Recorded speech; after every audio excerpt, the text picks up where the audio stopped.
Salam alaikum, Azul, bonsoir. Quand les vociférations succèdent à l'istikhbar, les bombes au champ et l'hystérie à l'extase, quand tombent les ténèbres sur Halab, quand ceux-là qui brandissent des roses rouges exhalent une si noire pestilence, quand tombent les ténèbres sur Halab. Quand des enfants sont fracassés à l'autel de la domination, de l'abomination, quand tombent les ténèbres sur Halab. Quand de vieux peuples sont disloqués, toisés, réduits en mendiants, quand tombent les ténèbres sur Halab. Quand des hommes pleurent et récitent la Fatiha pour légaliser la vente de leurs fillettes à des bédouins libidineux, quand tombent les ténèbres sur Halab.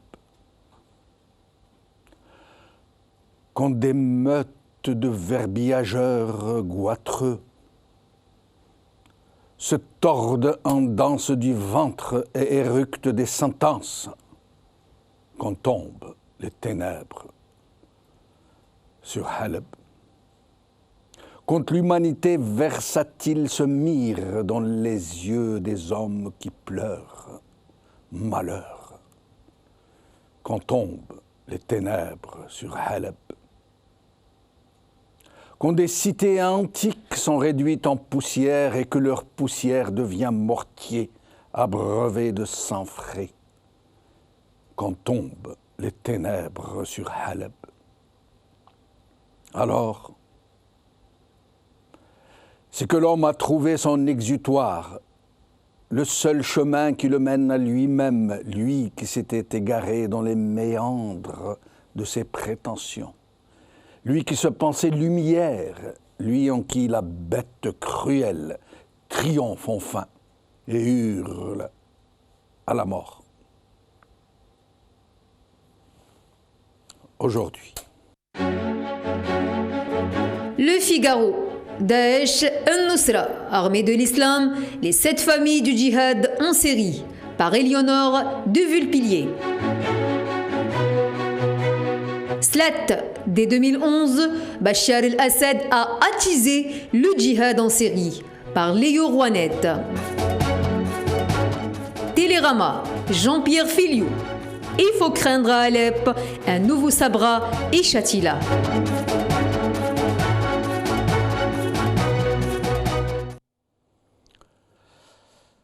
Alep, où est la solidarité humaine? C'est le titre de notre émission aujourd'hui et j'ai le plaisir donc de recevoir pour en parler aujourd'hui sur plateau deux invités que nous allons recevoir sous peu. Ahmed Darkan Zanli, courtier, citoyen d'Alep, vivant à Paris. Mahmoud El-Rabbash, docteur en mathématiques et producteur de conférences, qui sera donc avec nous aussi. Et au Skype, depuis Marseille, avec nous, Yahya Bonouar, journaliste, et je commencerai donc par Yahya. Merci d'être avec nous, Yahya Bonouar.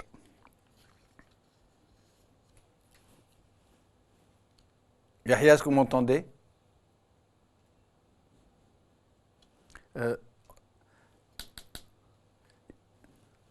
Yahya? Donc nous allons reprendre Yahya dans un petit moment, il semble y avoir un petit souci.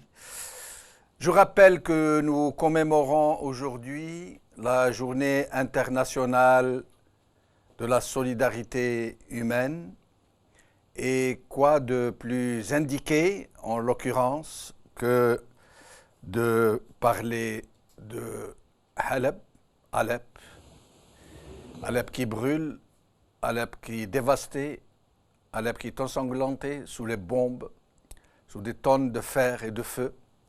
Et donc nous avons Yahya Bonouar en Skype. Yahya, vous êtes avec nous?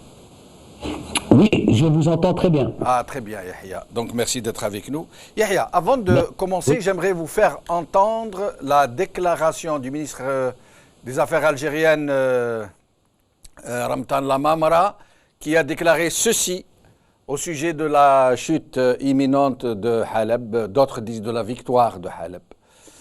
Nous allons regarder. يعني الدولة استطاعت أن تسترجع سيادتها وسيطرتها على المدينة. فهؤلاء الناس كانوا يحلمون أن الإرهاب سينتصر في حلب وفي أماكن أخرى. Yahya Benoît, vous l'avez entendu, il jubile, hein, littéralement, il jubile. Oui, c'est une honte, et c'est peu de le dire, mais ça indique ce que ces gens pensent. C'est tous des petits Bachar.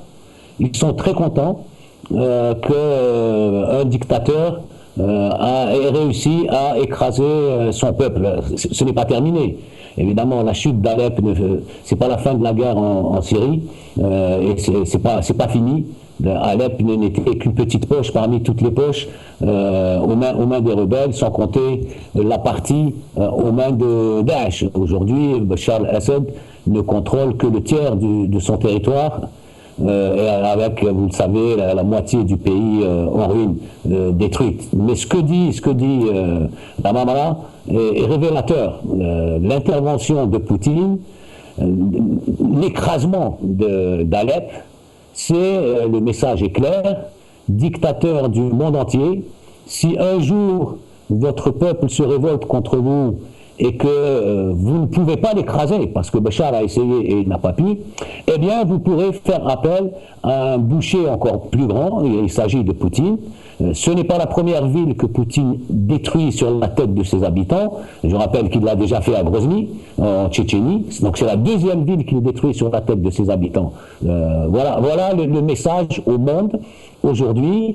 Tous les dictateurs, soyez tranquilles, si vous avez un problème et que votre peuple va vous vaincre, eh bien appelez Poutine à la rescousse. Voilà ce qui se passe, et voilà ce qui s'est passé en Syrie. Il faut reprendre le déroulement depuis le début. Il s'agit d'un peuple qui s'est révolté contre une dictature très féroce. Ceux qui connaissent la Syrie savent de quoi je parle. Quel courage admirable pour avoir pu se révolter contre la dictature en Syrie. Et qu'a fait Bachar? Eh bien, il a pris la leçon algérienne, mais en plus sanglante, c'est-à-dire répression, et ensuite essayer de trouver un adversaire encore plus sanglant, Daesh, ça rappelle les GIA chez nous, pour dire au monde et au monde entier, voilà, c'est ou moi ou Daesh, c'est ce qu'ils essaient de faire. Mais justement, Yahya, alors aujourd'hui, c'est presque caricatural, j'allais dire, si ce n'était tragique. Aujourd'hui, on nous présente le schéma ainsi. On nous dit il y a Bachar d'un côté qui est devenu le rempart contre la barbarie, et de l'autre Daesh, c'est tout.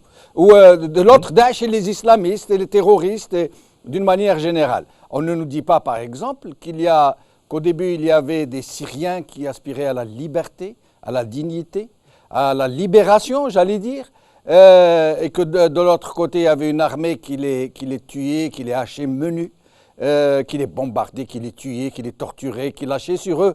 C'est Shabbeha. Et puis, on ne nous dit pas, après, quand ça s'est développé, que c'est le même régime qui a créé, vous allez nous en dire quelques mots, qui a créé cette dynamique djihadiste pour pouvoir donc justifier son rôle de sauveur de la civilisation. Mais on ne nous parle jamais du Hezbollah, des milices chiites, des milices tout court, des Shabbiha, de l'armée syrienne, de la Russie avec tous ses moyens, avec toute son aviation, avec tous ses canons, avec tout. C'est incroyable qu'on puisse faire passer ainsi un chameau par le chat d'une aiguille, et tout le monde admet, Yahya. Ben c'est la propagande. Ces régimes sont très forts en propagande, surtout ils sont aidés par l'Iran et la Russie, Poutine, qui est très fort dans la manipulation de masse. En gros, ce qui s'est passé, il faut rappeler les choses. Hein. Le peuple s'est révolté pacifiquement. Évidemment, la réponse brutale, révolte, répression brutale du régime a poussé une partie des officiers à déserter l'armée syrienne et à se ranger du côté de leur peuple. s'en est suivi une rébellion armée.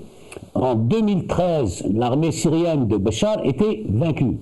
Il a appelé alors à la rescousse le Hezbollah, puis l'Iran et les dizaines de milices iraniennes par dizaines de milliers, iraniens, irakiens, afghans, pakistanais, tous des chiites, venir se battre contre les sunnites en Iran. Malgré cela, l'été 2015, Bachar, plus le Hezbollah, plus les milices iraniennes, allaient se faire battre. Les villes tombaient les unes après les autres aux mains des rebelles. Et il a été, au mois d'août, mois de septembre, il a été à Moscou vendre son pays à Poutine pour qu'il vienne empêcher à nouveau la chute qui était imminente en 2015.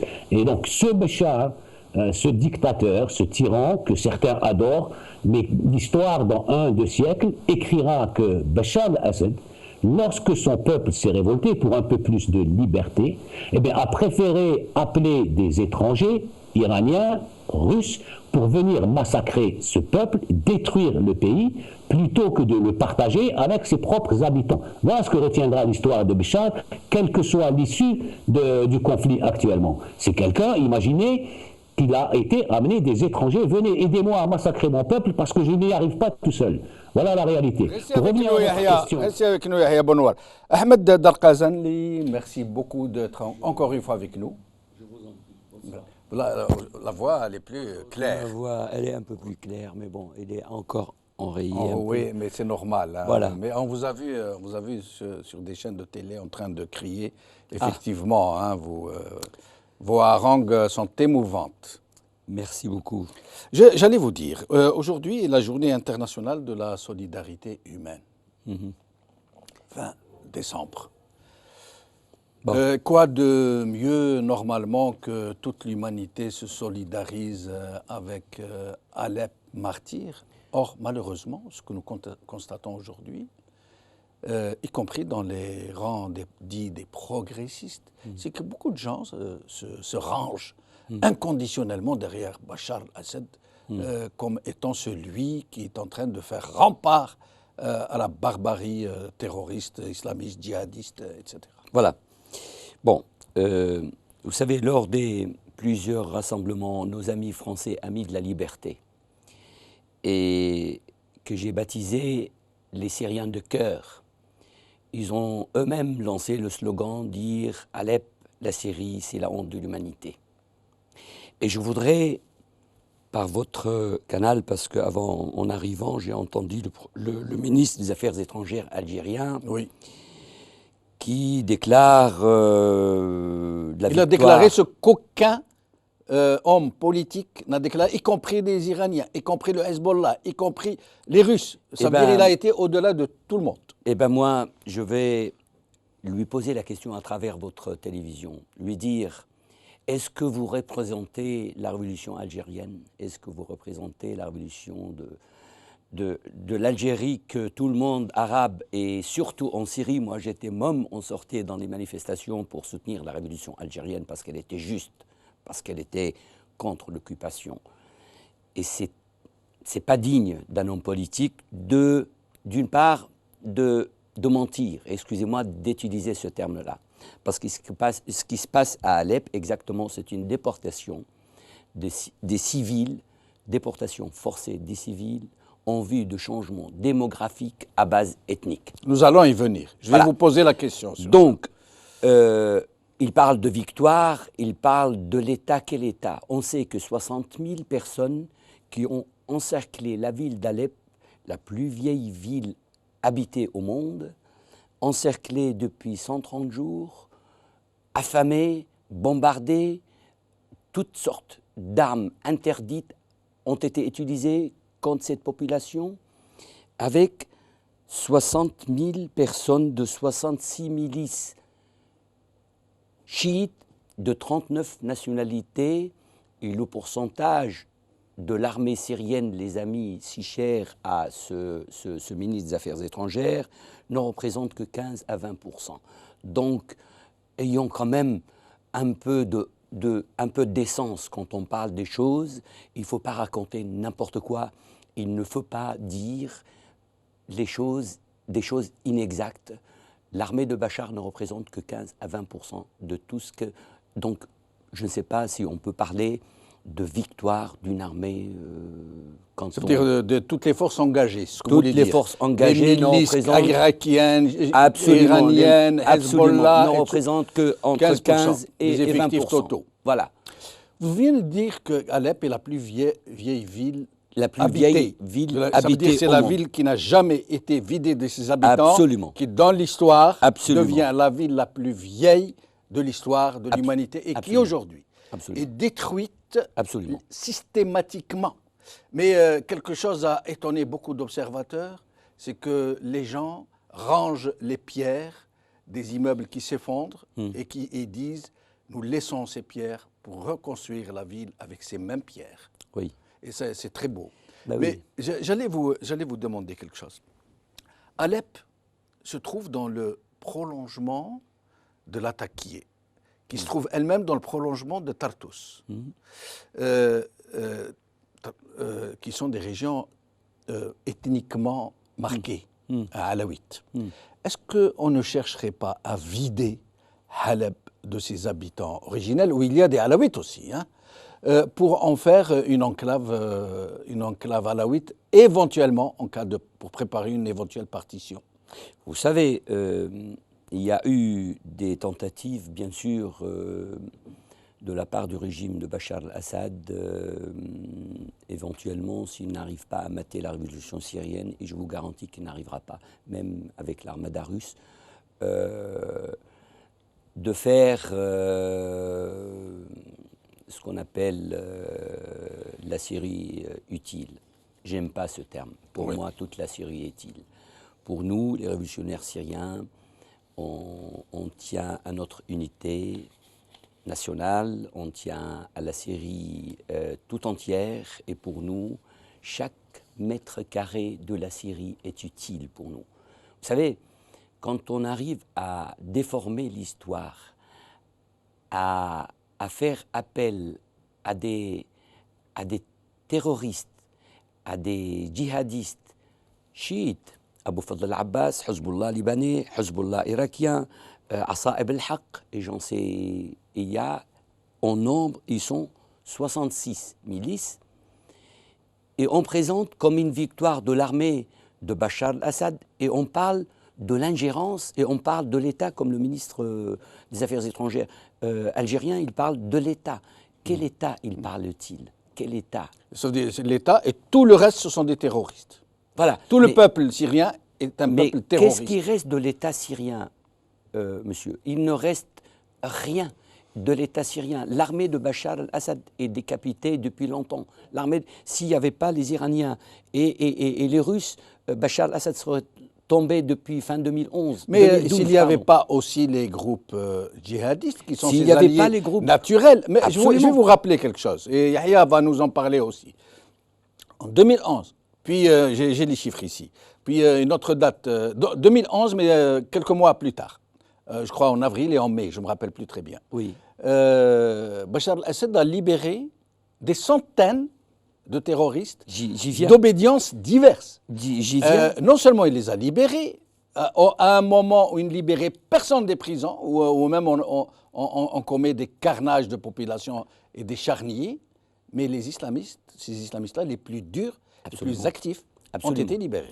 Alors, il y a eu trois vagues de libération, et lui, il présentait ça comme libération de prisonniers, comme des Soi-disant choses, pour voilà. essayer d'aller Il vers y a- la paix avec voilà, tout le monde. aucun prisonnier politique n'a été libéré. Il a libéré tous les activistes salafistes qui ont été répertoriés au service de renseignement syrien, qui savent de quoi ils sont capables. Ils les ont libérés, et ça a coïncidé de la prison de Sednaya. C'est connu. Oui, Sednaya. Et Sednaya. Et ça a coïncidé en commun accord avec le Malki, l'ancien Premier ministre irakien, qui a libéré aussi près de 3000 personnes de Al-Qaïda et des salafistes également, et qui ont constitué le noyau dur et la base du terrorisme. Des 7 familles terroristes dont on parle Absolument, en Syrie. dont on parle en Syrie. Oui. Et ces gens-là, ils sortent de prison, comme par hasard, ils sont financés, ils sont armés, et ils arrivent à parader dans les rues de Damas faire un défilé militaire à 4 kilomètres du palais de Bachar al-Assad, faire un défilé militaire de 2 heures et ils ne sont pas bombardés alors qu'on cherche... Et le fief de Daesh à Raqqa, À Raqqa. nord, Raqqa. Raqqa, au nord, n'a pas été bombardé ou très Jamais, peu. jamais. Oui. Je vais vous raconter l'histoire de Raqqa. On raconte n'importe quoi. L'histoire de Raqqa, Daesh, il a pris Raqqa avec le sommeil de la communauté internationale ou le sommeil voulu de la communauté internationale. Il a, à chaque fois, quand le régime de Bachar al-Assad était incapable de réaliser une tâche sur le terrain militaire, eh ben, la tâche est confiée à Daesh. Lui, il arrivera à le faire. Et quand le premier accrochage organisé entre Bachar al-Assad et Daesh, c'était, souvenez-vous, quand il y a eu la coalition de 60 pays par les États-Unis pour combattre Daesh en Irak et en Syrie. Et à ce moment-là, Bachar al-Assad, voulant faire partie de cette coalition, parce qu'il faisait du main et du pied pour faire partie de cette coalition, eh ben, il a d'abord, et ça ce sont des témoignages, vidé les officiers, et il y avait à l'époque la brigade 17 à Raqqa, qui était entourée de Daesh. Jamais ni cette brigade attaquait Daesh, ni Daesh attaquait cette brigade 17, qui est des officiers, où il y avait des officiers de Bachar al-Assad. Tout d'un coup, Bachar al-Assad, il y a eu un accord entre lui et Daesh. Ils ont décidé, parce qu'à chaque accrochage, c'était le moyen de, bien sûr, livrer des armes et des munitions à Daesh, et ils vidaient les officiers qui les intéressent, et c'est le moyen de se débarrasser des officiers qui ne sont pas sûrs. Donc il y a eu des morts, malheureusement, et il y a eu des Il a même, nous dit-on, organisé des attentats contre les troupes Ah oui, ça syriennes. j'en reviens, absolument. Oui, oui. Et donc le deuxième combat, c'est pour prouver son alliance pour combattre le terrorisme. Donc Brigade 17, et après l'aéroport d'Otapkra, juste à côté, il y a eu la même chose.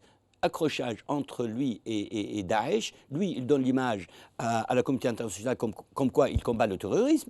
Et Daesh, bien sûr, il trouve son intérêt parce qu'à chaque fois, il récupère des armes et des munitions. Et il recrute, parce qu'avec les armes et les munitions, il y a de l'argent qui rentre de plus, donc elle recrute. Donc, voilà. Et à chaque fois, il y a eu... il ne peut plus citer un seul combat, ni lui, ni ses alliés iraniens, ni les Russes, qui sont les alliés, les créateurs de Daesh. Je reviens à vous dans un petit moment pour que vous nous parliez de cette, j'allais dire, de cette capacité de Bachar al-Assad, de son régime, à utiliser le djihadisme, y compris dans ces années au Liban, quand il les a utilisés contre ses alliés objectifs qui étaient les chrétiens à l'époque, si vous vous rappelez. Je vous demanderai de nous en parler. Yahya Bonouar. Yahya. Oui, je vous entends. Yahya, alors, qu'est-ce que vous pensez de ce qui est en train de nous dire Ahmed Darqazanli au sujet de cette manipulation par Bachar des mouvances, pas de la mouvance, des mouvances djihadistes? Mais écoutez, ce qui s'est passé à Alep, et ce qui se passe encore, nous le montre clairement. Il n'y a pas un seul Daesh à Alep. Il y a eu un moment des petits groupes qui avaient fait allégeance à Alep et les rebelles les ont chassés de la ville. Le Nusra, maintenant qui s'appelle Jabhat Fatah Sham, il y a entre 100 et 200 combattants, il y avait entre 100 et 200 combattants de Nusra à Alep sur 4000 ou 5000 combattants, et alors que Poutine disait je veux prendre la ville pour chasser le front Nusra dont la présence était vraiment très minime, presque anecdotique. Donc on est dans un schéma où aussi bien Bachar que Poutine, que ses alliés iraniens veulent détruire l'opposition syrienne pour qu'au bout du compte, dans 1 ou 2 ou 3 ans, selon leurs calculs, il ne restera sur le terrain que Bachar et ses alliés d'un côté et Daesh pour forcer le reste du monde, la communauté internationale, à choisir Bachar. Voilà, vous n'avez le choix contre moi et cela. visiblement, ça ne marche pas. L'opposition syrienne est beaucoup plus puissante que cela, elle l'a montré. Je l'ai dit tout à l'heure, Béchar a été battu en 2013. En 2015, Béchar plus ses alliés, Hezbollah et Iraniens, ont été également battus. Est arrivé Poutine, et je pense, sans prendre de grands risques, qu'il sera battu, y compris avec Poutine, parce qu'on est dans un schéma où c'est une révolution populaire qui aujourd'hui est en train de se transformer en guerre de libération, parce que la Syrie aujourd'hui est occupée militairement sur le terrain par les Iraniens et les Russes, accompagnés de différentes milices. Le cas Daesh, il y a eu plusieurs batailles, on dit bataille, où le régime, les forces de Béchar se retiraient sans même combattre, et Daesh prenait la zone avec les armes qui s'y trouvaient, parce que généralement quand ils se retirent face à Daesh, ils laissent derrière eux les armes, alors que quand ils sont obligés de se retirer face aux rebelles, ils les font exploser. Et donc Daesh prenait une zone qui était tenue par l'armée de Béchar avec les armes. Daesh, quelque temps après, avec ses armes, allait attaquer des zones occupées par les rebelles, prenait la zone que les rebelles tenaient, puis, quelque temps après, dans de fausses batailles, se retirer de cette zone et les laisser au régime. On est dans des scénarios, beaucoup, en Syrie, je ne parle pas de l'Irak, en Syrie, beaucoup de chefs locaux de Daesh, d'émirs locaux de Daesh, sont des agents de renseignement de Béchar. Vous savez, pour rejoindre Daesh, il suffit de faire allégeance à Baghdadi et dire, voilà, j'ai 100 hommes et mon chef aujourd'hui c'est Daesh et c'est bon, et après vous négociez sur le terrain avec Béchar. Il n'y a jamais eu de négociation entre Daesh et l'opposition syrienne, alors qu'il y a toujours eu négociation entre Daesh et le régime de Béchar. Donc les choses sont claires, sauf pour ceux qui ne veulent pas voir. C'est d'autant plus clair depuis justement, Yahya, sauf pour ceux qui ne veulent pas voir. Comment expliquez-vous cette propension de plus en plus, comment dire, accentuée de certaines personnes qui se disent des progressistes, qui se disent des républicains, des démocrates, des laïcs? Comment expliquez-vous cette propension de ces gens à soutenir quasi inconditionnellement Béchar, dont chacun sait pourtant que c'est un atroce despote, une dictature, un criminel de masse, comme son père d'ailleurs, et ces gens, pourquoi se rangent-ils aussi systématiquement et les yeux fermés derrière Béchar? Est-ce que parce qu'ils ne peuvent pas aider ses victimes et donc qu'ils veulent se donner bonne conscience, ou est-ce qu'ils ont été trompés, ou est-ce qu'ils sont tous des agents rémunérés? J'aimerais bien comprendre. Non, du tout. Ce sont des gens qui ont une haine profonde contre tout ce qui est islamiste et tout ce qui est djihadiste. Mais ce n'est pas le cas en Syrie. En Syrie, nous convenons tous que ceux qui mènent la bataille, ceux qui résistent, sont très minoritaires parmi les islamistes. Le gros des résistants n'est pas islamiste. Oui, sauf que ce sont des Syriens. C'est-à-dire, ce sont des Syriens, ils sont musulmans, beaucoup portent la barbe, et ils ne font pas la guerre et la révolution en écoutant du John Lennon en basket. Ils ne font pas comme les Kurdes qui mettent toujours des femmes en avant pour attirer la sympathie. Ils ont une culture musulmane, une culture arabe, et donc ça leur plaît pas. Ils auraient soutenu, évidemment, si les rebelles syriens mettaient les femmes devant avec du maquillage, du rouge à lèvres, écoutant de la musique occidentale, ils auraient leur soutien. Alors, la société syrienne, elle n'est pas comme ça. Ils se battent tels qu'ils sont. C'est pas pour autant qu'ils n'ont pas envie de liberté, qu'ils n'ont pas envie de vivre dans la dignité, et qu'ils n'ont pas le droit de combattre un tyran comme Béchar et avant lui son père. Donc on est dans la haine. Moi je vous dis, je connais beaucoup de gens qui sont très intelligents, mais dès qu'il s'agit d'islamistes ou de djihadistes, ils perdent totalement la capacité d'analyse et ça devient le café du commerce. Et on le voit brutalement, c'est choquant. Les gens perdent le pouvoir de prendre du recul et de regarder les choses en face. Ce sont des Syriens, ils parlent arabe, ils font la prière, ils sont croyants et ils ne veulent pas de Béchar. Aujourd'hui, on en est arrivé à, et Poutine l'a dit clairement, toute personne, tout Syrien qui ne veut pas de Béchar, ce qui est un droit, est un terroriste. Vous êtes Syrien et vous n'avez plus envie de ce dictateur, ou même si c'est un démocrate, mais dans les pays démocrates, les gens votent pour quelqu'un d'autre. Si vous ne voulez pas de Béchar, vous êtes systématiquement un terroriste, bon à tuer, bon à bombarder. Restez avec nous, Yahya Bounoir. J'accueille à présent Mahmoud El-Ghabbash, qui vient de nous rejoindre. Merci. Merci à vous. Alors, est-ce que tous ceux qui sont contre Béchar sont des terroristes?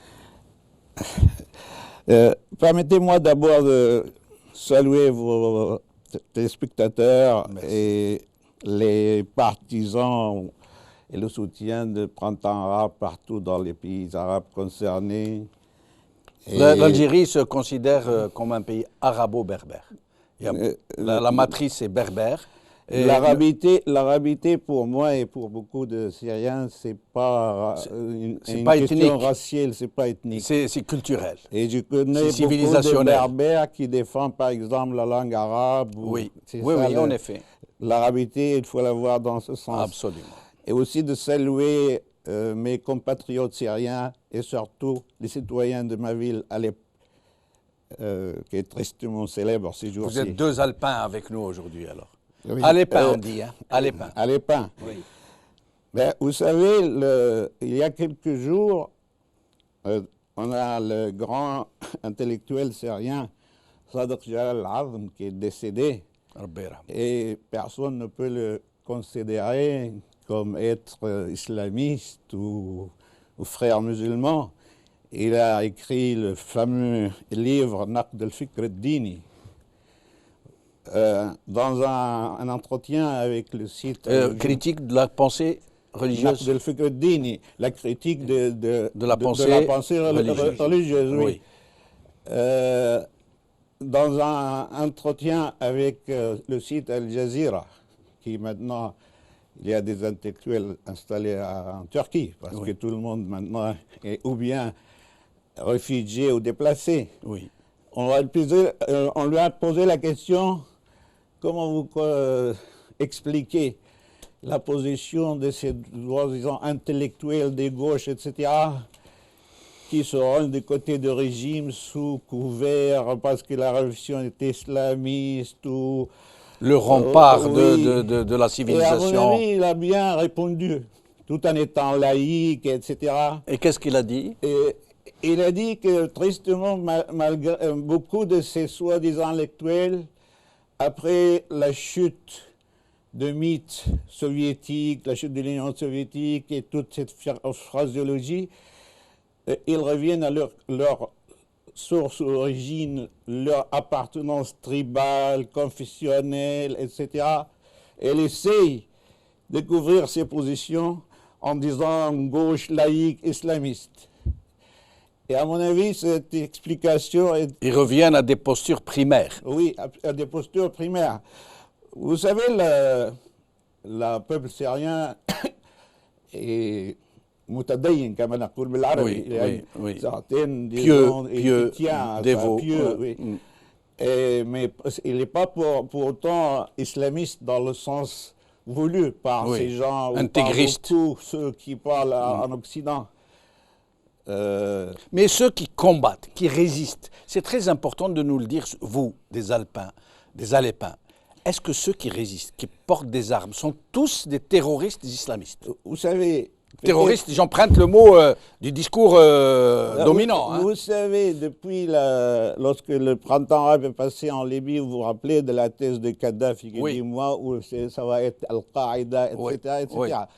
Et en Syrie, bon, malheureusement, Assad a un peu réussi à dire c'est moi ou que les autres, ou Daesh qui a largement contribué aussi à crier. Mais pour ceux qui luttent à Alep ou ailleurs, C'est vrai, vous trouvez beaucoup de brigades qui empruntent des noms islamisants ou qui ont référence musulmane. Oui. Abu Kada, Abu Kada. Mais lorsque je connais des intellectuels français qui ont vécu là-bas. Par exemple, M. Fillou, qui a écrit des livres, il a vécu là-bas et il a vu ça de près. Oui. Et lui qui dit craindre maintenant qu'à Alep, il ne se passe ce qui s'est passé à Sabra et Shatila. Oui, Il justement. dit craindre beaucoup, Oui. et lui connaît bien. Il dit, je crains qu'il ne profite de la confusion pour perpétrer un autre Sabra et Shatila. Oui, alors vous avez la brigade de martyrs Antel, Abou Foulan. Oui. Et qui, c'est Abou Foulan, c'est le frère, le chef de cette brigade actuellement. Oui, oui. Et ils ont beaucoup parce que l'opposition armée a souffert de sa division. C'est pourquoi aussi, parce que c'est comme des champignons. Parce qu'il y a le régime, il y a la force, le soutien du régime, vous savez, qui lui fournissent tous, les Russes, les Iraniens. Et malgré tous les discours, l'opposition, qui a commencé pacifiquement et qui a été contraint à porter les armes pour se défendre, elle est laissée à son sort quand même, malgré tous les discours. Oui. Alors, c'est lui qui a vu une partie de sa famille exterminée, etc. Il prend les armes et des fois il crée sa brigade. Oui. Et beaucoup versent par désespoir peut-être, même s'ils ne sont pas religieux au début, même s'ils ne sont pas fanatiques, beaucoup, quand ils voient leurs enfants mourir, quand ils voient leur ville détruite, quand ils voient... Peut-être que je ne sais pas, par détresse, ils versent dans l'islamisme armé, ils versent dans l'intégrisme. Vous parlez de détresse. Tout un être humain, même celui qui se déclare athéiste, lorsqu'il est dans une difficulté, il ne trouve pas le moyen, il va dire « Oh mon Dieu, Ya Allah ». Cette force de... Et les Syriens, on les avait criés il y a longtemps, dès l'année 2012, « Ya Allah mannarir ». Je me rappelle de ce leitmotiv. Oh Dieu, on n'avait de soutien que vous-même. Il y a ça. Alors, cette religiosité, ou cette, disons, des références islamiques, ça justifie en rien, à mon avis, de taxer. Mais est-ce que vous n'avez pas répondu à ma question. Oui. Et la question des gens qui hésitent, qui ne savent pas, qui sont un peu dans l'interrogation. Parce qu'il y a une grosse propagande, y compris dans l'Occident, qui est en train de faire avaler aux gens que tous ceux qui résistent à Béchar sont des terroristes. Oui, mais il y a cette grosse propagande. C'est voulu par... Moi, j'aimerais vous entendre me répondre non. Les résistants... Non. Je vous dis un triple non, si vous voulez bien. Oui. Parce que même ceux qui ont un lien, disons, il y en a qui sont allés rejoindre Al-Nusra, par exemple. Oui. Parce qu'Al-Nusra payait un petit solde aux soldats et donnait des armes. Parce que je connais même des amis, il y a un ami qui a perdu 2 frères, il connaît par exemple dans la région de Haffa, où les combattants se disputaient les quelques munitions qu'il y avait. Ils payaient de leur poche pour aller acheter de la munition. Alors, s'il se trouve aussi, il faut dire que certains des soutiens arabes, comme des associations des pays de Golfe, que ce soit privés ou des fois de soutien, ils avaient aussi cette tendance, je ne sais pas jusqu'à quelle limite, à donner ou soutenir plutôt les brigades. Chacun a son groupe préféré, à qui il met un peu d'argent dans la poche, des seigneurs de la guerre d'une certaine manière. Oui, mais malgré tout, même ces gens-là, qui le font un peu obligés, lorsque vous entretenez avec eux, ils te disent on veut le changement, notre bataille c'est contre le régime, on veut la démocratie, la dignité, etc. Sur ce point justement, c'est très important. Et après nous reviendrons sur l'action tout à l'heure. Oui, je vous en prie. C'est très important. Vous savez, celui qui ne veut pas soutenir la révolution syrienne ou soutenir le régime de Bachar al-Assad, il ne va pas vous dire moi j'aime le terrorisme, j'aime la dictature. Il va trouver toujours des... Franchement, je vous dis clairement, si Gandhi vivait en Syrie de 2011 à 2013, il devient Abu Muhammad Gandhi. Parce que l'être humain, quand vous lui privez de tout, surtout de sa dignité. Et il attend que le monde libre, ceux qui sont en train de maintenant d'analyser la révolution syrienne depuis leur fauteuil confortable à Paris ou à Londres ou ailleurs, et dire tout un peuple qui a été laissé à lui-même, abandonné à lui-même, toutes les chancelleries... Pas à lui-même, il a été abandonné à son bourreau. À son bourreau, oui. à son destin, à son bourreau. Et de dire, toutes les chancelleries maintenant, même s'ils n'ont pas d'agents sur place, ils ont des satellites, ils savent très bien ce qui se passe sur le terrain. Qu'on essaye de taxer cette magnifique révolution qui est sortie, certes, des mosquées, mais il y avait des chrétiens, des musulmans qui disaient... Vous-même, vous êtes de quelle religion? Moi, je suis né musulman. Mais je vous expliquais, mais ce n'est pas important ça. Non, c'est important pour qu'on sache que tous les Syriens sont... Moi, je suis né musulman, monsieur. Mais j'ai tendance à vous dire, je suis né syrien. Je préfère ça parce que je reviens à ma syrianité, si on peut m'exprimer comme ça. N'importe quelle personne, même Gandhi, qui était le symbole du bouddhisme. Du pacifisme. Oui. Et je vous assure, il formera une brigade, il devient Abu Muhammad Gandhi. Parce qu'un être humain, quand vous le massacrez, vous lui laissez aucun espoir, et vous regardez le ciel en pleurer le Dieu, et il n'y a que les barils de TNT de Bachar al-Assad qui tombent, et il y a même pas la pluie, il n'y a pas d'électricité, il n'y a pas d'eau, il n'y a pas de nourriture. Qu'est-ce que vous voulez qu'il dise? Il dit Allahu Akbar, c'est-à-dire j'ai que Dieu pour m'aider, puisque tout le monde m'a laissé tomber, il ne me reste que Dieu. Même dans un pays laïque, en France, ici. Abandonné de tous. Abandonné de tous. Quand vous avez quelqu'un atteint d'un cancer, il va voir tous les médecins, tous les spécialistes du monde. Il n'y a pas de solution. Qu'est-ce qu'il va? Il va à Lourdes implorer le Dieu et espérer un miracle. Mais ce n'est pas pour autant celui-là est fanatique. Arrêtons, il faut respecter l'intelligence humaine. Arrêtons de parler au nom de la révolution syrienne. C'est la révolution la plus courageuse, la plus juste, la plus noble qu'on ait connue au XXe siècle. Comment se fait-il alors que les Syriens, qui sont connus pour être un peuple très civique, très raffiné, très civilisé, qui a une très vieille histoire derrière lui, comment a-t-il pu être divisé ainsi par un despote brutal où aujourd'hui, d'un côté des chrétiens, de l'autre les Kurdes, les sunnites, les chiites, les alaouites, et tous, chacun dans son camp, à dire « nous sommes irréconciliables ». Au fait, c'est l'arbitraire qui fait le vide autour de lui. La Syrie, 23 millions d'habitants, il y a 17 services de renseignement, il y a 5 universités seulement. La Syrie, c'est un pays qui est gouverné par une seule famille depuis 1970. Et c'est une république qui est devenue héréditaire. Jamais on a vu dans l'histoire internationale une république qui se transmet du père en fils avec un parlement bidon, des marionnettes qui applaudissent, qui sont là que pour applaudir. Eh bien, quand vous avez une dictature qui dure, eh ben, il déforme la société. Il divise la société.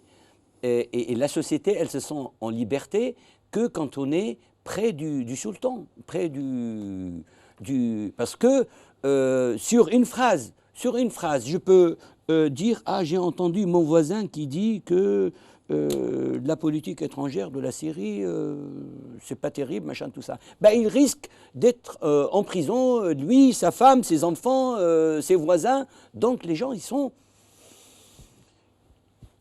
s'abstiennent de parler de la chose publique, interdit, et même à l'époque de Bachar. Au point où les gens ont peur de leurs propres frères, de leurs propres voisins, de leurs propres cousins. Donc créer cet état de peur. Il a créé des Syriens, n'ont pas confiance, surtout à leurs voisins, surtout, et on dit chez nous un proverbe, les murs ont des oreilles. Attention. Restez avec nous, Ahmed Darkhazel. Je reviens à vous dans un moment. Yahya, avant que vous nous quittiez, j'aimerais vous poser une question. Vous qui êtes... moi, je vous connais très bien. vous qui êtes un vrai progressiste, qui n'êtes vraiment pas islamiste, au contraire, vous êtes un adversaire déclaré des islamistes, mais vous avez toujours défendu leur droit de citer, je vous cite, si tant est qu'ils respectent le cadre démocratique tel qu'universellement admis. Vous, Yahya Bonouar, qu'est-ce que vous pourriez dire à ces progressistes qui se rangent derrière Bachar el-Assad? Déjà, moralement, se ranger derrière un tyran pareil, c'est avoir perdu tous les mécanismes de réflexion, d'intelligence et d'analyse. On ne peut pas se ranger derrière un tyran. On peut critiquer les islamistes, on peut ne pas être d'accord avec l'opposition syrienne, on peut dire les islamistes fihom, mais soutenir un tyran qui détruit son pays, qui massacre son peuple, qui a fait forcer à l'exil la moitié de son peuple, c'est avoir perdu toute capacité de réflexion. Soutenir Poutine, qui est aujourd'hui l'homme sur terre qui a détruit 2 villes sur la tête de leurs habitants, Grozny et Alep, sans aucune raison. Grozny, c'était à peu près chez lui. Qu'est-ce qui vient détruire Alep au nom de la lutte contre Daesh, alors qu'il n'y a pas un seul Daesh à Alep? Il y a des gens, et il l'a expliqué tout à l'heure, des gens qui reviennent à des réflexes primaires. Parce que je peux comprendre qu'on n'aime pas les islamistes, qu'on n'aime pas les djihadistes, qu'on n'a pas envie qu'ils dirigent des pays. Mais jamais je ne comprendrai qu'on puisse soutenir des tyrans qui massacrent leur peuple, détruisent leur pays. Et aujourd'hui, Bachar est allé beaucoup plus loin que cela. Bachar, l'histoire, je le répète, je l'ai dit tout à l'heure, mais je le répète parce que c'est ça que l'histoire va retenir. Un président d'un pays qui a appelé des étrangers, une puissance régionale, l'Iran, une puissance mondiale, la Syrie, pour venir l'aider à massacrer son peuple parce qu'il n'y arrivait pas lui-même. Voilà, et comment est-ce qu'on peut soutenir une telle personne? Je crois que ça relève de la psychiatrie et non pas de l'analyse politique. Merci Yahya Bonouar, à vous revoir bientôt, Inch'Allah. Mahmoud El-Ghabash, avant de revenir vers vous, pour que vous répondiez à ma question sur les chrétiens, sur les sunnites djihadistes utilisés au Liban contre les chrétiens. À votre avis, ça va se passer quoi maintenant? Est-ce que Bachar va vraiment être l'homme victorieux qui a vaincu, une victoire à la Pyrrhus, hein, est-ce qu'il va pouvoir jouir de sa victoire? Mais Bachar el-Assad, dans un pays tant soit peu démocratique, aurait dû, dès milieu 2011, déclarer indigne, c'est-à-dire entaché d'indignité civile, pour beaucoup moins que ce qu'il a fait pendant ces 10 ans, n'importe quel dirigeant aurait laissé lui-même. Mais en l'occurrence, ce n'est pas l'indignité civile, c'est crime contre l'humanité, c'est crime de guerre. Dans les années 50, on avait Dadib Shishakli qui a été élu, on avait une période démocratique. Et on l'a accusé, disons, de commencer, disons, de faire appel à des exercices ou des pratiques antidémocratiques. Mais comparé à ce qui se passe maintenant. Et après, il y a eu une sorte de révolte militaire à Alep, rébellion. Alors que lui contrôlait toutes les forces à Damas, qui était le plus important. Et il pouvait, avec les armes, écraser cette rébellion toute petite. Mais lorsqu'il a vu que ça va amener, disons, verser les sangs des Syriens, il a écrit une lettre célèbre ouverte au peuple syrien, comme quoi, pour l'intérêt des pays, etc., je quitte le pouvoir. Je veux dire que même à s'opposer dans l'absolu, cas d'école, que Assad considérait sincèrement qu'il est injuste de se révolter contre lui, vu ce que cet entêtement entraîne, aurait dû abandonner. Oui. C'est pourquoi ici, moi j'ai dit avec des amis, on discute souvent, même s'il a arriver à imposer son contrôle militaire avec, bien sûr, lui, son armée est exsangue. Hier, on a discuté avec des amis ont rapporté des chiffres que sur les militants à Alep, disons les combattants, il y avait moins d'un dixième qui l'armée à Bachar al-Assad lui-même, et les 9 dixièmes, c'est les autres, les Iraniens et les Libanais, etc. Les milices, etc. C'est-à-dire, oui, j'étais plus généreux que mon ami. C'est-à-dire, si vous le laissez vraiment en son sort, il ne représente rien. Mais même s'il, par hypothèse, par l'absurde, a supposé qu'il contrôle tous les pays militairement. Un pays totalement détruit. Qu'est-ce que il va rester les pierres. Est-ce qu'il va gouverner les pierres? Il va gouverner un pays détruit, dévasté, oui, dont la moitié s'est exilée. C'est pas possible. Et vous voyez même les gens maintenant, les habitants d'Alep qui sont forcés à se déplacer. Tu les vois déclarer, tu vois dans les yeux, on va revenir, on va continuer la lutte. Et on va reconstruire Alep avec les pierres qui sont là. Mais j'aimerais que vous nous disiez quelque chose, parce qu'on arrive bientôt à la fin de l'émission. Est-ce que vous pensez sincèrement qu'il y a un espoir pour que les Syriens, demain, tous les Syriens, puissent se réconcilier? Vraiment, oublier. Vraiment, je le crois fort bien. Parce que malgré, c'est vrai, comme a dit mon ami Ahmad, la situation, vous avez aussi dans la période démocratique, à une période, on avait le ministre de l'Awqaf, le ministre de Waqf qui était chrétien. Et les gens ne protestaient pas. C'est-à-dire, cette division confessionnelle n'avait pas... Souvent, on allait à l'école et pendant des années, on ne savait pas s'ils sont camarades, les chrétiens ou pas, parce que vous savez, les chrétiens, souvent, ils portent aussi des noms arabes. Oui. Même des fois, vous pouvez trouver un chrétien qui s'appelle Abdallah Mohammed à la rigueur. C'est-à-dire, il n'y avait pas ça. C'est à cause de la pratique de père, Assad père et Assad fils qu'on est arrivé là. Il faut... disons, admettre qu'il y a une certaine division maintenant confessionnelle, mais les gens aussi font malgré... Est-ce qu'il y a parmi vous, parmi l'opposition, les résistants, est-ce qu'il y a des Alaouites? Vous savez, l'ambassadeur de la coalition à Paris, Mounzer Mahfouz, c'est un Alaouite. C'est le neveu d'Ibrahim Mahfouz qui était ministre bassiste de gouvernement contre lequel Assad père a fait son coup d'État. Il y a beaucoup d'Alaouites en prison. Dans le Hayat al-Tansir, c'est le comité de coordination, el Khayr. Alors, il a été emprisonné, il est toujours en prison, on ne sait pas. C'est-à-dire, il ne faut pas croire que cette division est comme ça, comme on l'a... Pourtant, l'attaqué a été épargné. Relativement par la guerre. Mais à l'attaqué, la Tartous et l'attaqué sont épargnés par, il n'y a pas de péril qui tombe. Oui. Mais bon, les gens quand même aussi, même dans la région contrôlée par le régime, souffrent de la situation économique. Parce que la vie est insupportable dans toute la Syrie maintenant. Et d'ailleurs, je dirais, s'il y a des gens, parce qu'on ne peut pas aussi dire que toute une population sont des anges. Peut-être il y a des gens qui disent « Ah, notre situation était bien, on avait de pain, on avait de mazout pour se chauffer avant la révolution. » Et vous pouvez trouver ça. Mais ce n'est pas significatif par rapport à la situation.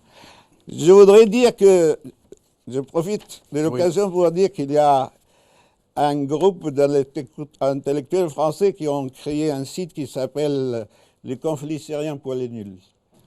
Le conflit syrien pour les nuls. Pour les nuls. Qu'on peut trouver sur Google. Oui, il suffit d'écrire le conflit syrien pour les nuls. Et c'est un bon travail. Pédagogique, pour expliquer à ceux qui n'ont pas de vision. Sans tomber dans la facilitation de simplification, mais c'est une explication utile pour ceux pour lesquels ils ne voient pas clairement. Qui va combattre contre qui? Le conflit syrien. Le conflit syrien pour les nuls. Il est en français, en anglais. D'ailleurs, personnellement, on m'a demandé de le traduire en arabe.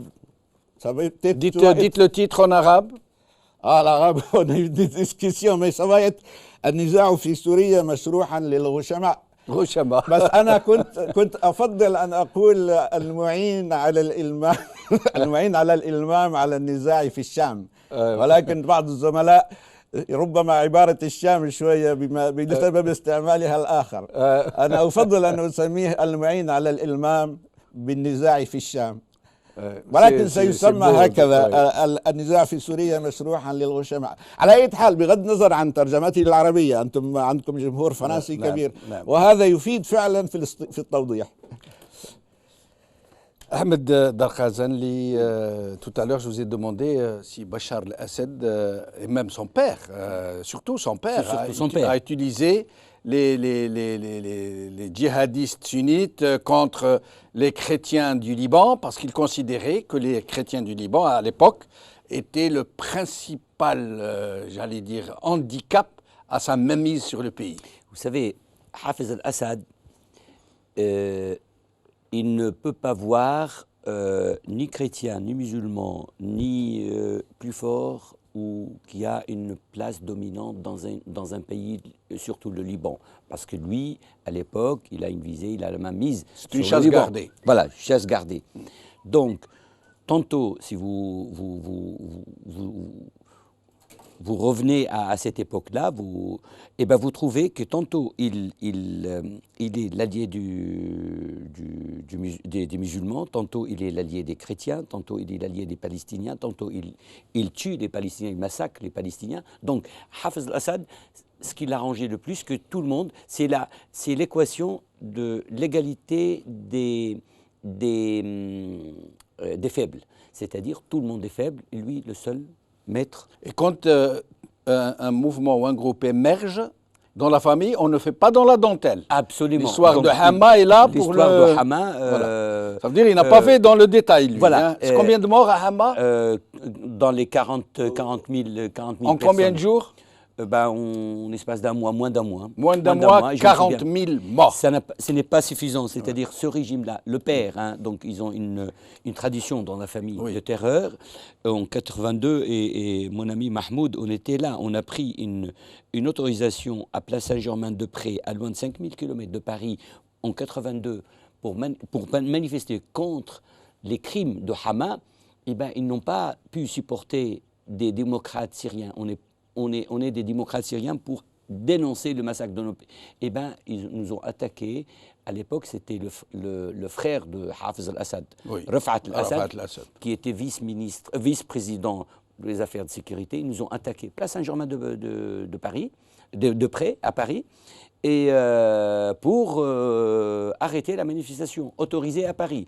Et à l'époque, on avait, de mémoire, je me souviens, on avait Christophe Cambadélis, qui est l'actuel secrétaire général du Parti socialiste, qui était le président du NFUD. Et ils ont appelé à une contre-manifestation devant l'ambassade syrienne, donc pour soutenir les étudiants démocrates syriens. Et mon ami Mahmoud était aussi présent dans cette manifestation. Moi aussi, j'étais présent dans cette manifestation. Malgré l'attaque, la manifestation s'est faite de la place Saint-Germain-de-Prés jusqu'à l'UNESCO. Absolument. Vous êtes de vieux routiers de la résistance. On n'aime pas l'injustice. Et moi, vraiment, quand je vois des intellectuels ou des pseudo-intellectuels ou de gauche ou des progressistes, ça n'a plus rien. Moi, ce qui m'a plu, c'est que tous les deux, vous refusez de dire votre religion. C'est comme vous dites. Je refuse Syriens. parce qu'on est Syriens. Moi, je suis né. Est-ce que j'ai choisi ma religion? Non. Je suis né dans un pays dont je suis fier. Nous, on fêtait les fêtes des chrétiens. On fêtait les fêtes des musulmans, tous ensemble. On ne faisait pas de différence. Je peux vous garantir, il y avait des gens arrêtés par le service secret de Hafez al-Assad, arrêtés parce qu'ils pour appartenance aux frères musulmans, et ils étaient chrétiens. Donc, vous voyez, la religion, ça ne posait pas de problème. C'est le régime, pour maintenir le pouvoir, divisé pour mieux régner. Votre génération, elle était quand même plus politisée que celle d'aujourd'hui. C'est la générale, parce que avec Bachar, pourtant c'était le régime policier dans sa plus belle ampleur, dans sa plus belle envergure. Oui, mais on a pris le chemin de l'exil. Si vous permettez, je crois que les mouvements dans les années 80 contre le crime de Hama, parce qu'il y avait aussi, avant Hama, il y avait une révolte en Syrie. À l'Occident, on parle que c'était frères musulmans. C'est vrai qu'il y avait l'Ali al-Muqatil, mais il y avait une révolte populaire. Et le régime a Où? Dans quelle ville? Mais dans Halab, il avait des Halab. à Halab, à Hama, à Homs, il a assassiné des médecins, les membres des syndicats professionnels, les avocats, les ingénieurs. Et après, disons, c'était le summum des crimes, c'est Hama, où il y avait ces 30 000 victimes au moins. Mais vous savez, il y avait la femme d'Alépine, Mariam Ma'mar Bashi, qui a écrit Le Corbeau d'Alep. Oui, la femme de Qui Michel parlait, Seurat. disons, de la captivité de son mari auprès du djihad islamique, qui était une émanation de Hezbollah. Et cette année-là, disons, marque le 30e anniversaire de sa mort dans les jours de Hezbollah. Parce que un an avant, en 1983, il a écrit dans la revue Esprit Syrie, l'état de barbarie. واحنا ترجمناها في هذاك الحين في نشرة للمعارضة باسم سوريا دولة الهمجية نشرت في عام 1984. قتل لأنه بين همجية النظام الأب منذ ذلك الحين. وهنا ترى ترابط الأمور. Merci. de passer à l'arabe. Ah, merci. Là, on va vous inviter, mais c'est très, vous avez un français savoureux, moi j'apprécie beaucoup. Je vous remercie tous les deux d'être avec nous et je compte bien sur vous pour revenir. Et notre ami aussi, Lama, d'ailleurs tous les Syriens, toutes les Syriennes, quelle que soit leur obédience, leur mouvance, leur ancrage. Il n'y a pas de problème entre les Syriens. Vous savez, Voilà. une fois que la dictature est balayée, et elle va être balayée. Montrez-nous votre drapeau. Et c'est le drapeau, Pochette. c'est le drapeau que je peux arborer fièrement. Il y a Il y a 2 étoiles peu importe. 2 ou 3, 3 étoiles. Il y a 3. Mais c'est pour lever ce drapeau, il y a des Syriens qui tombent pour la liberté, pour dire nous voulons la liberté. Peu importe le drapeau, peu importe sa forme, peu importe ce qu'il y a. Mais il y a une banderole autour de laquelle, dans un projet de libération, tous les Syriennes et Syriens sont morts pour ce drapeau. Donc j'ai beaucoup de respect pour ce drapeau. Merci beaucoup Ahmed Darkhazanli, merci beaucoup Mahmoud El-Ghabbash, merci beaucoup Yahya Bounouar. Je rappelle, allez lire le conflit syrien pour les nuls, le conflit syrien pour les nuls. Et n'oubliez pas qu'aujourd'hui, la journée internationale de la solidarité humaine, alors au moins, ne serait-ce que cela, une pensée pour nos frères humains à Alep et dans toute la Syrie. Merci beaucoup. Bravo à la khair, bislama.